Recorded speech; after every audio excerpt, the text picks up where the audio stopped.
Welcome to Pastor's Chat today. Well, today we begin a new study in a brand new book, the book of Philippians. Probably the book of Philippians is one of the most encouraging books in the entire New Testament. This is a book that teaches us how to have joy in the Lord despite our circumstances. I would believe the key verse might be found in Philippians 4:4. Rejoice in the Lord always, and again I say rejoice. I felt led to go through this book with you because we live in a world today filled with chaos, filled with confusion, filled with division, filled with tremendous hurt and pain and suffering, filled with many rumors of wars, and who knows what's going to come next. But my friend, in the midst of all that, the believer in Jesus Christ is promised the joy of Jesus Christ. In John chapter 15, Jesus himself said this to his disciples: "These things I have spoken to you, that my joy may remain in you, and that your joy may be full." Today we find that people are consumed with a passionate pursuit of happiness. Everywhere you turn, there are self-help books, motivational speakers, podcasts, influencers, and advice columns that promise the secret to happiness. People are constantly searching for something that will finally make them feel satisfied. Many believe that happiness can be found in a better job, a better house, a better relationship, or even sometimes a better church. But when those things fail to bring happiness, they simply move on to the next thing, and life becomes a constant search for something that is always just out of reach.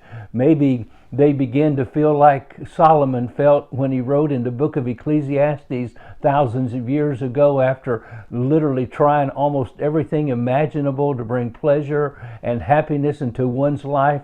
He wrote, "Vanity of vanities, all is vanity and vexation of spirit." It's all empty. No matter what you gain in this world, if you do not have that relationship with God through Jesus Christ, it will be empty. Jesus has promised and has prayed for the disciples that the joy that he experienced, they would experience. God wants us to experience that kind of joy. The Bible speaks about something far deeper and more lasting than happiness. This is what the Bible calls joy. Happiness is based on circumstances, and when things go well, we feel happy. But when things go poorly, that happiness disappears. And so biblical joy is very different. I like what John not only wrote in the Gospel of John, but he even begins the epistle of 1 John. He says, "That which we've seen and heard, we declare to you, that you also may have fellowship with us. And truly our fellowship is with the Father and with his Son, Jesus Christ." And then he wrote in verse 4, he said, "These things have I written unto you, that your joy may be full." It may be complete. God wants us to have a complete fullness of life, a deep satisfaction that everything's okay. We live, it seems like to me, in a time that every time I turn around, I hear of someone else committing suicide, taking their life. They've come to a place of hopelessness, no happiness, no joy, and they wonder if life's even worth living, and they take the ultimate way out of life, and that is by suicide.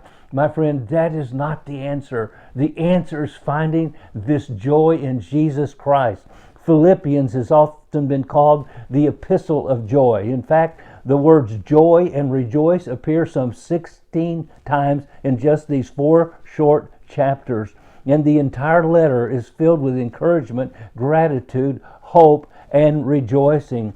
So over the next several days, we're going to go through an introduction to the book, and then we're going to begin a verse-by-verse study through this book over the next several months. And I pray that you'll join me on this journey, and you'll find that deep joy in Jesus Christ that only God can give you as you practice certain things in your life.